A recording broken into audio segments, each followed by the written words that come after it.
The road to Black Pine Valley twisted like a coiled snake, climbing higher and higher until civilization fell away. Each mile I drove, the world seemed to peel back, strip malls turned to fields, fields to forest, and finally forest to wild, rugged mountain. The deeper I went, the more the noise of city life faded from my mind. By the time my old Ford pickup crested the last hill and the valley opened before me, it felt like stepping back in time. The sun was just breaking over the ridge, turning the treetops gold. Mist clung low to the creek, curling like smoke through the meadow. And there it was, my father's cabin. It stood just where it had always stood, weathered but unbroken, with its broad porch facing the sunrise. The cedar shingles were faded, the paint on the shutters peeling, but it was beautiful in the way only something that has stood through every storm can be. I cut the engine and sat there for a moment, letting silence settle in. The air was sharp and clean, carrying the smell of pine and wet earth.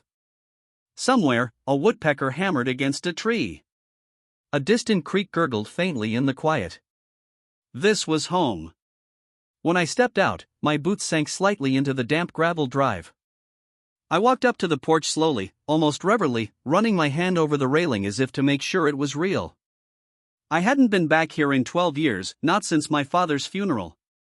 After he passed, the cabin had sat empty, a piece of history I wasn't ready to face. Until 3 months ago. I pulled a thick, weathered envelope from the glove box. Inside was the deed, my father's last surprise. I had known about the cabin, of course, but not about the rest of it.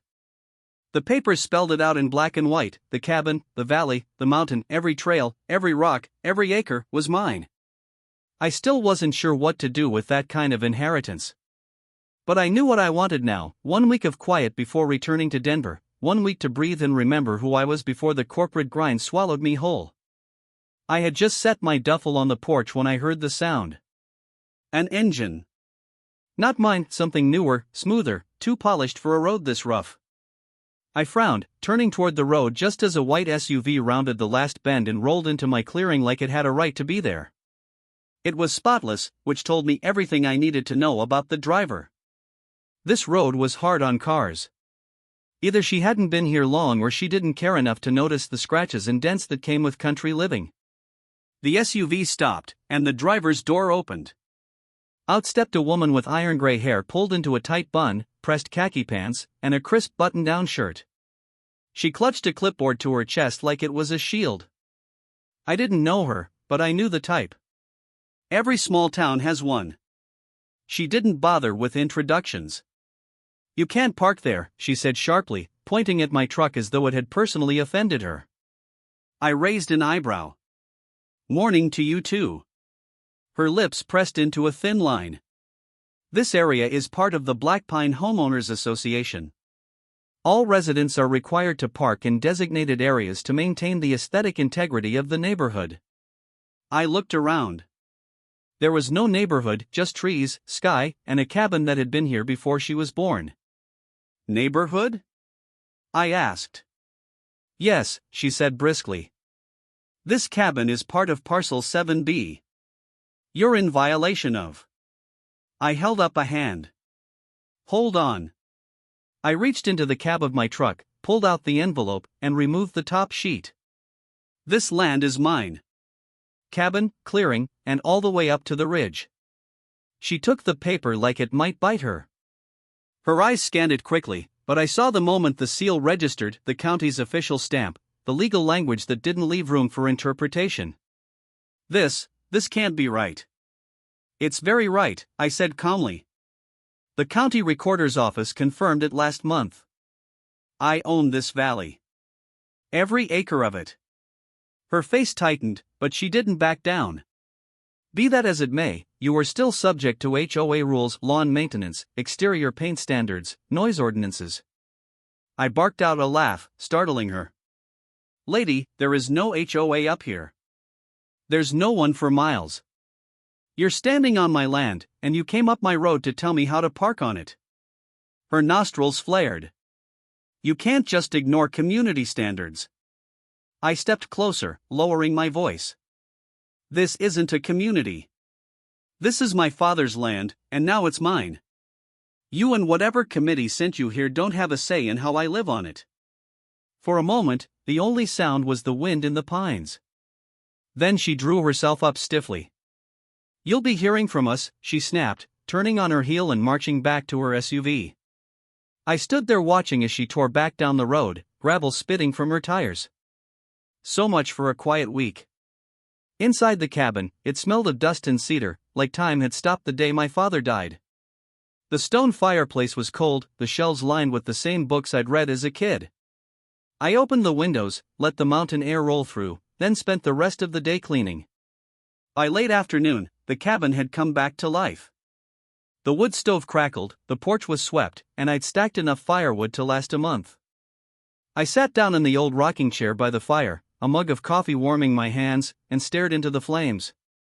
For a moment, I could almost imagine my dad sitting across from me, his withered face breaking into that rare smile of his. But even as the warmth seeped into my bones, I couldn't shake the image of that woman's face, the shock, the outrage, the way she looked at me like I was the intruder. No. She wasn't going to let this go.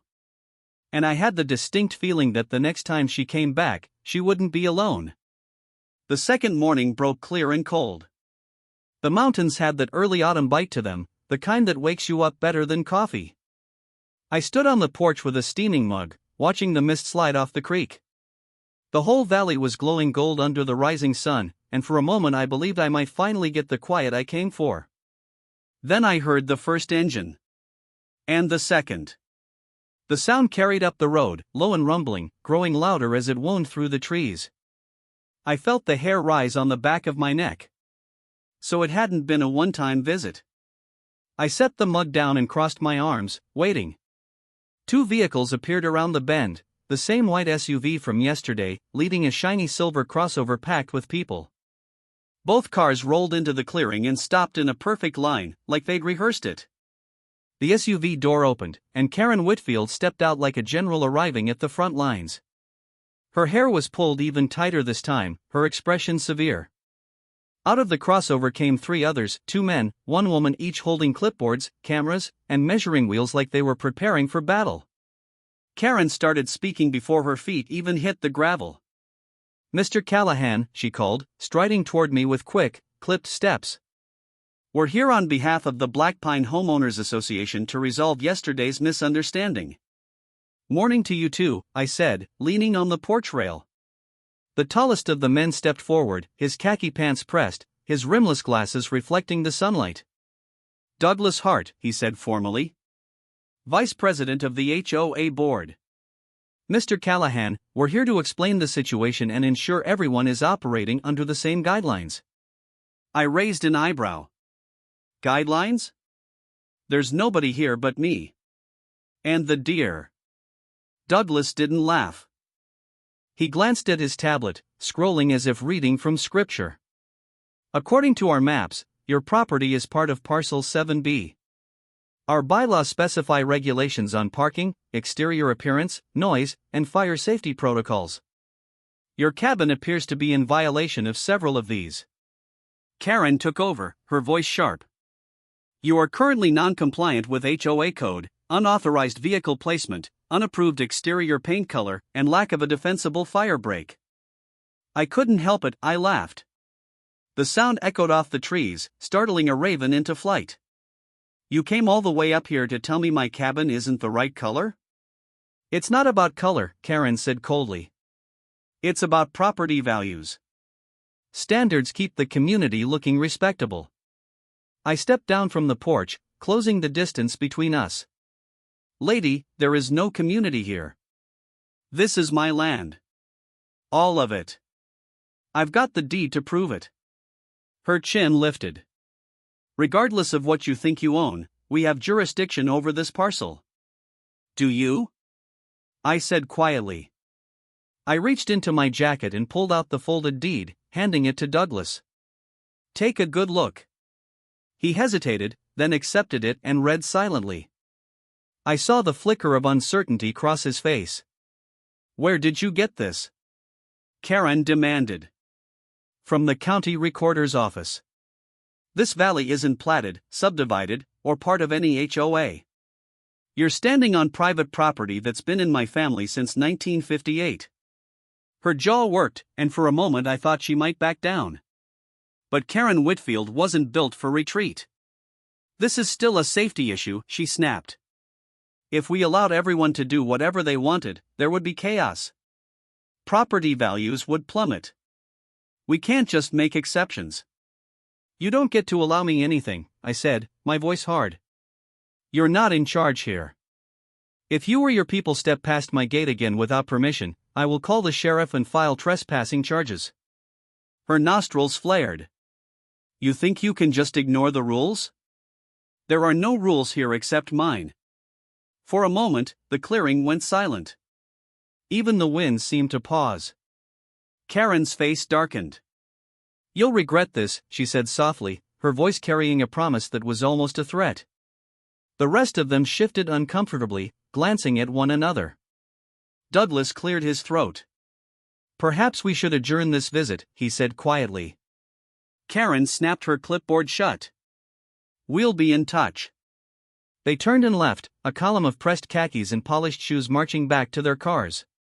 The engine started, tires spun, and then they were gone, leaving only a haze of dust and the sound of the creek bubbling faintly in the distance. I stood in the clearing a long time, heart hammering, adrenaline burning through me. That was the thing about bullies. They never left well enough alone. I was right. The next morning, there was a bright orange envelope nailed to my porch post. A notice of violation, citing me for failure to comply with HOA regulations. The day after that, another notice, this one threatening fines and further action if I didn't repaint the cabin to an approved color scheme within 30 days. I tore them both down and threw them into the fire. But it didn't stop there. Twice that week, strange cars parked at the edge of my road, sitting there for hours like vultures. Once, I spotted a man with binoculars standing just inside the tree line, watching the cabin. Someone cut down the wooden sign my father had carved marking the property line. At night, I heard whispers, low voices in the dark, followed by the crunch of hurried footsteps retreating when I stepped onto the porch with a flashlight. They were trying to wear me down, to make me leave. Instead, I got angry. I drove into town the next morning, straight to the county courthouse. I spent hours in the archives, digging through tax records, subdivision plats, and dusty old deeds until my fingers were smudged with ink. Every scrap of paper confirmed what I already knew: this valley was mine, and theirs wasn't even close to touching it. I copied everything, signed affidavits, and had the clerk notarize my documents. By the time I drove back up the mountain, the sun was low and the air had turned sharp with evening chill. When I parked the truck, I didn't just feel like the owner of this place. I felt like its guardian. If they came back, and I knew they would, I would be ready. This wasn't just about a cabin anymore. This was about keeping my father's promise that this land would stay free. The fifth morning dawned colder than the rest.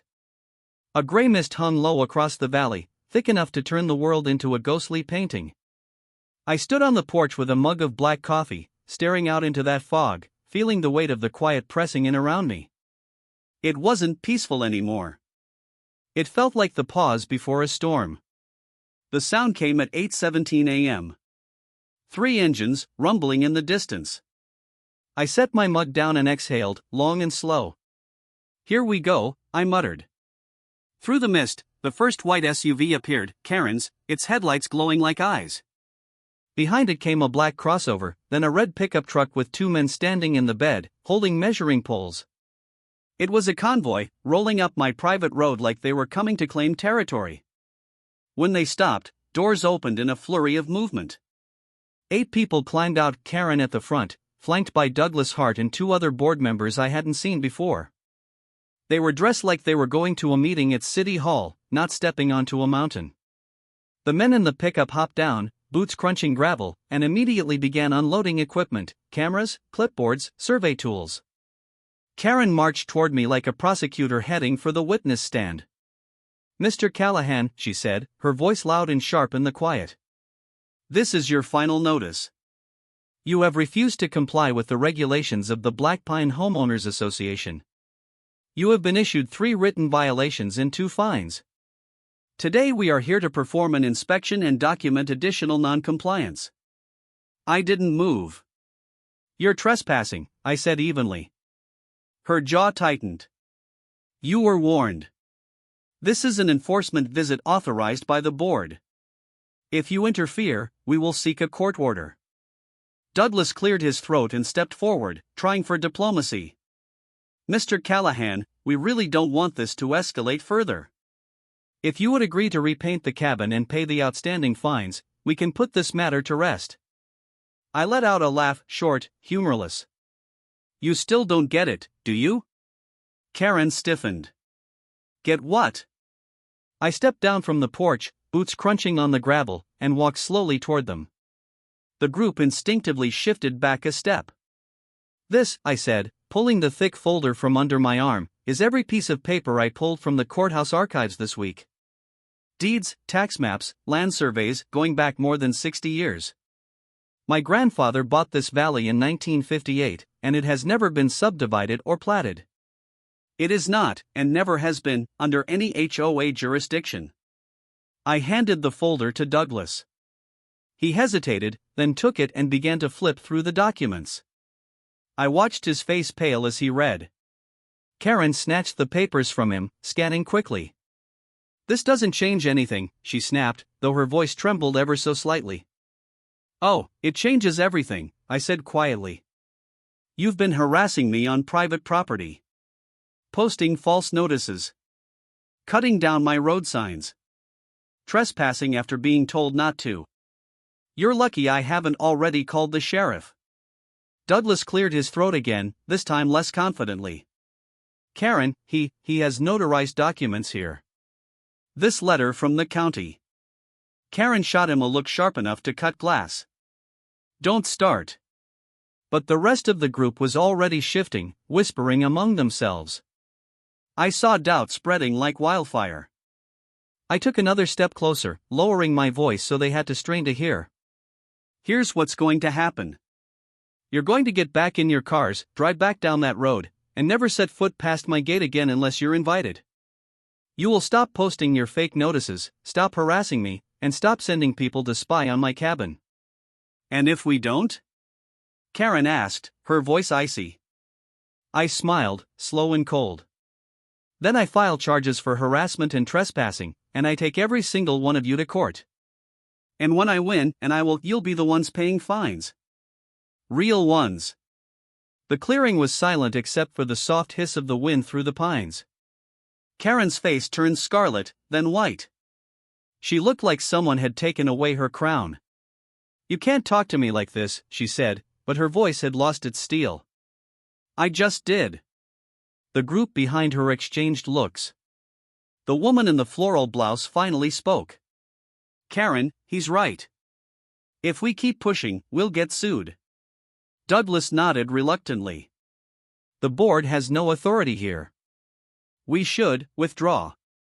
For a long moment, Karen didn't move. Then she spun on her heel, marched back to her SUV, and slammed the door so hard it echoed. One by one, the others followed, climbing back into their vehicles. Engines started. Gravel spat. And just like that, they were gone, disappearing down the mountain road like a defeated army. When the sound faded, the valley was quiet again. For the first time since I'd come back, I let out a long breath and felt the tension leave my shoulders. That night, I built a fire in the stone hearth, the same way my father used to, and sat back with a mug of coffee. Through the open window came the sound of the creek and the night wind moving through the pines. The cabin felt warm again, alive, as if the mountain itself had taken a deep breath and settled. I thought of my father, of the years he'd spent protecting this land. I thought of the promise he'd made that it would never be sold, never be taken, never be tamed. And for the first time, I understood why it mattered. Because this place wasn't just real estate. It wasn't just a cabin. It was freedom. The kind you can't buy, the kind no HOA could regulate or touch. I stayed there until the fire burned low, watching the sparks rise into the dark until they disappeared into the stars above Black Pine Ridge. No one was ever going to take this mountain from me. Not now. Not ever.